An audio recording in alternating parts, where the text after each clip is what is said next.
DNF block के first video के अंदर आपको बताया जा चुका था कि डी ब्लॉक और ट्रांजिशन मेटल के अंदर क्या डिफरेंस होगा, जनरल इलेक्ट्रॉनिक कॉन्फ़िगरेशन में किन बातों का ध्यान रखना है, और हम बात कर रहे थे ऑक्सीडेशन स्टेट की। तो ऑक्सीडेशन स्टेट की इस टॉपिक को इस वीडियो के अंदर कंटिन्यू किया जाता है। अपने नोट्स पेन वगैरह तैयार रखिएगा और साथ के साथ नोट्स बनाते जाएंगे। तो हमारा टॉपिक चल रहा है oxidation state shown by DNF block element, oxidation state. DNF block element के बारे में यह बात खास है कि दे शो वेरिएबल ऑक्सीडेशन स्टेट, क्योंकि ये अपनी N-1d इलेक्ट्रॉन और Ns इलेक्ट्रॉन का बॉन्डिंग में इस्तेमाल कर सकते हैं और इस वजह से ये वेरिएबल ऑक्सीडेशन स्टेट शो करते हैं। ये आपको ऑलरेडी बताया जा चुका है। पहली ट्रांजिशन सीरीज में maximum oxidation state manganese show करता है, ध्यान रखिएगा।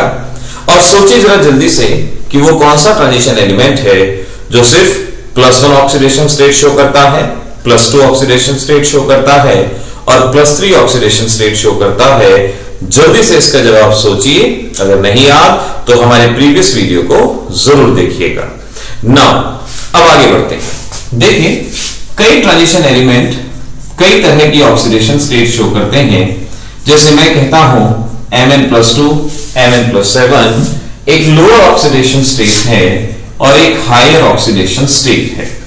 Lower oxidation state, higher oxidation state. अब ध्यान रखिएगा कि लोअर ऑक्सीडेशन स्टेट इलेक्ट्रॉन का लॉस करके हायर ऑक्सीडेशन स्टेट में बदल सकती है। लोअर ऑक्सीडेशन स्टेट अपने इलेक्ट्रॉन का लॉस करके हायर ऑक्सीडेशन स्टेट में बदल सकती है और जो अपने इलेक्ट्रॉन का लॉस करता है उसे लुईस बेस कहा जाता है।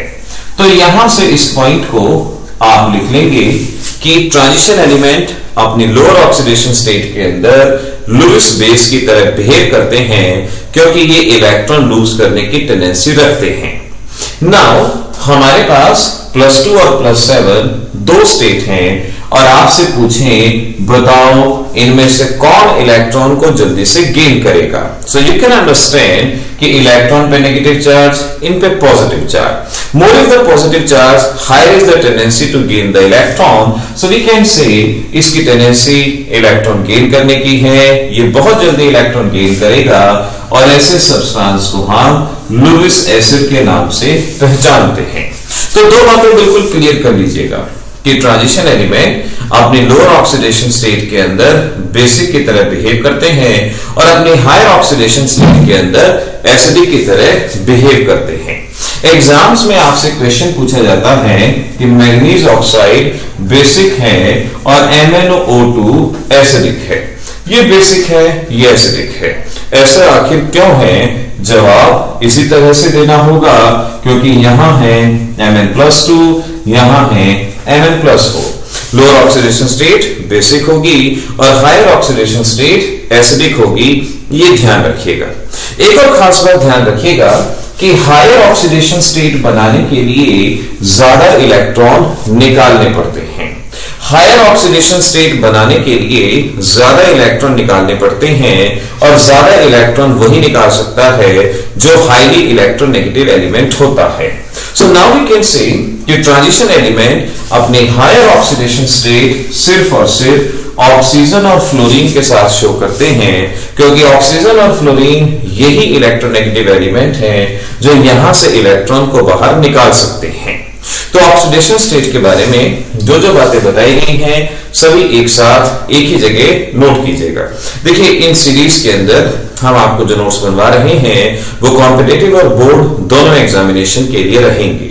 तो एक बार में नोट्स बनाने से अलग अलग बुक्स पढ़ने की जरूरत नहीं होगी, आप यहीं से अपने जवाब दे पाएंगे। एनसीईआरटी के क्वेश्चंस भी साथ साथ आप सॉल्व करने की कोशिश करते जाएंगे। तो ये तो बात थी oxidation state of transition element. अब अगली प्रॉपर्टी है, इसे मैग्नेटिज्म के नाम से पहचाना जाता है। मैग्नेटिज्म हम जानते हैं, मैग्नेटिज्म कई तरह का, पैरामैग्नेटिज्म, फेरोमैग्नेटिज्म, फेरीमैग्नेटिज्म एटसेट्रा। लेकिन यहां पर हम सिर्फ दो ही जनरल मैग्नेटिक कैरेक्टर की बात करेंगे, एक है डायमैग्नेटिज्म और एक है पैरामैग्नेटिज्म। डायमैग्नेटिज्म जो मैग्नेटिक फील्ड की तरफ अट्रैक्ट नहीं होगा, और पैरामैग्नेटिज्म जो मैग्नेटिक फील्ड की तरफ अट्रैक्ट होगा। अब ध्यान रखिएगा, जिसके पास अनपेयर्ड इलेक्ट्रॉन नहीं होता वो डायमैग्नेटिक कहलाया जाता है, और जिसके पास अनपेयर्ड इलेक्ट्रॉन होता है वो पैरामैग्नेटिक कहलाया जाता है। Transition element, most of the transition element के पास अनपेयर्ड इलेक्ट्रॉन होते हैं, और इसी वजह से most of the transition element paramagnetic की तरह बिहेव करते हैं। Most of them paramagnetic except zinc, cadmium etcetera, जिनके पास अनपेयर्ड इलेक्ट्रॉन नहीं है। तो मैंने कहा most of them is paramagnetic and few of them can be diamagnetic, but general trend paramagnetic को भी आप याद रखेंगे। मैग्नेटिक मोमेंट बताने के लिए हम फॉर्मूला यूज करेंगे √n+2bm। मैग्नेटिक मोमेंट को म्यू से रिप्रेजेंट किया जाएगा √n+2bm। bm यानी बोहर्स मैग्नेट्रॉन, कांस्टेंट भी यूनिट भी दोनों की तरह ये बिहेव करता है। यहां पर n क्या रहेगा, n ध्यान रखिएगा, this is equal to number of unpaired electron. ये नंबर ऑफ अनपेयर्ड इलेक्ट्रॉन को रिप्रेजेंट करता है। केमिस्ट्री के अंदर अगर कहीं भी स्मॉल n आता है, जनरली वो प्रिंसिपल क्वांटम नंबर को रिप्रेजेंट करता है, लेकिन सिर्फ और सिर्फ इसी फॉर्मूले के अंदर ये नंबर ऑफ अनपेयर्ड इलेक्ट्रॉन को रिप्रेजेंट करता है। अब जैसे आपके पास स्कैंडियम है, स्कैंडियम की अगर हम बात करें तो कॉन्फ़िगरेशन है 3d1 4s2। इसके पास एक अनपेयर्ड इलेक्ट्रॉन होता है, तो अगर आप वैल्यू पुट करेंगे 1 1+2 bm, सो वी कैन से √3bm ये जवाब रहेगा, और इसे आप 1.8 bm के नाम से भी जान सकते हैं। तो जितने अनपेयर्ड इलेक्ट्रॉन होंगे, ऐसे ही सपोज मैं आपसे कहता हूं कि मेरे पास मैग्नीज है 3d5 4s2। 5 अनपेयर्ड इलेक्ट्रॉन होते हैं मैग्नीज के पास। अगर 5 की वैल्यू यहां पे रखी जाएगी, सो वी कैन से 5+2 bm, यानी दिस इज √35 bm, सॉल्व करके 5.8 bm। नाउ अब सीधी सी बात, शायद आप इस ट्रेंड को समझ पाए जो मैं कहना चाहता हूं। देखिए, एग्जामिनेशन में क्वेश्चन आता है मैग्नेटिक मोमेंट फाइंड आउट करें। एनसीईआरटी के अंदर भी सेम क्वेश्चन है। अब मैग्नेटिक मोमेंट फाइंड आउट करने के लिए सही कॉन्फ़िगरेशन लिखेंगे, अनपेयर्ड इलेक्ट्रॉन पहचानेंगे। अब एक ट्रिक जान लीजिए, यहां पर एक ट्रिक जान लीजिए, जितने अनपेयर्ड इलेक्ट्रॉन होंगे उसके आगे 0.8 लगा दीजिए। 1 अनपेयर्ड इलेक्ट्रॉन है तो मैग्नेटिक मोमेंट 1.8, 5 अनपेयर्ड इलेक्ट्रॉन है तो मैग्नेटिक मोमेंट 5.8, 0.8 0.7 के अराउंड आप वहां पे इस वैल्यू को लगा सकते हैं, और इस तरह से डायरेक्ट अपना जवाब बता सकते हैं। सपोज मैं आपसे क्वेश्चन पूछता हूं, मैंने आपसे कहा कि मेरे पास एलिमेंट X है और इसके पास 4 अनपेयर्ड इलेक्ट्रॉन हैं, तो बताएं मैग्नेटिक मोमेंट क्या होगा। कैलकुलेशन करने की जरूरत ही नहीं है, आप सीधा से बता सकते हैं 4.8 bm के अराउंड इसका मैग्नेटिक मोमेंट होगा। तो ये जवाब आपके पास तुरंत आएगा। अब यही क्वेश्चन रिवर्स वे में भी आपसे पूछा जा सकता है। रिवर्स वे में देखिए कैसे पूछा जाएगा। आपसे कहेंगे एलिमेंट Y है और इसका मैग्नेटिक मोमेंट 3.8 bm है, बताएं कितने अनपेयर्ड इलेक्ट्रॉन होंगे। मैग्नेटिक मोमेंट 3.8 है, बताएं कितने अनपेयर्ड इलेक्ट्रॉन होंगे। ये जवाब आपको मालूम होना चाहिए। तो जैसे ट्रिक मैंने बताई, कितने रहेंगे 3 अनपेयर्ड इलेक्ट्रॉन, बिल्कुल सही जवाब 3 अनपेयर्ड इलेक्ट्रॉन यहां पे रहेंगे। तो इस तरह से आपने अपने इस टॉपिक को तैयार करना है।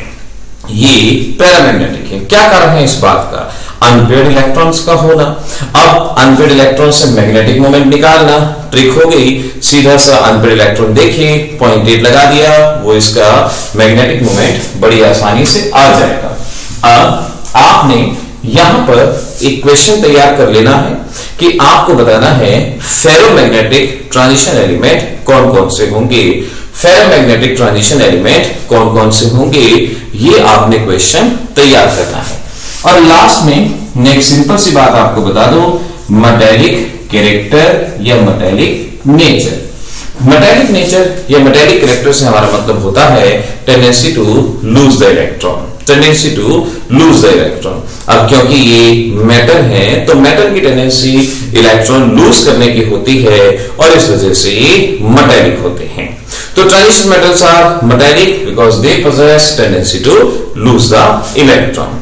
तो इस तरह से इस वीडियो के अंदर आपको oxidation state, magnetism, metallic character जो कुछ भी आपको बताया गया वो आपके नोट्स के अंदर शामिल होना चाहिए। और इसी तरह से धीरे धीरे आगे बढ़ते बढ़ते ये चैप्टर हमारा पूरा अच्छी तरह से तैयार हो जाएगा। एनसीईआरटी इंपॉर्टेंट क्वेश्चंस के लिए मैंने पहले भी कहा है कि हमारे चैनल की प्लेलिस्ट प्री बोर्ड्स को जरूर देखें, वहां वीडियो के लास्ट में इंपॉर्टेंट एनसीईआरटी के क्वेश्चन आपको दिए गए हैं। सो ऑल द बेस्ट, ऐसी पढ़ाई करते रहिए, हैप्पी एग्जामिनेशन का नारा बुलंद करते रहिए। मिलेंगे अगली क्लास में, ऑल द बेस्ट।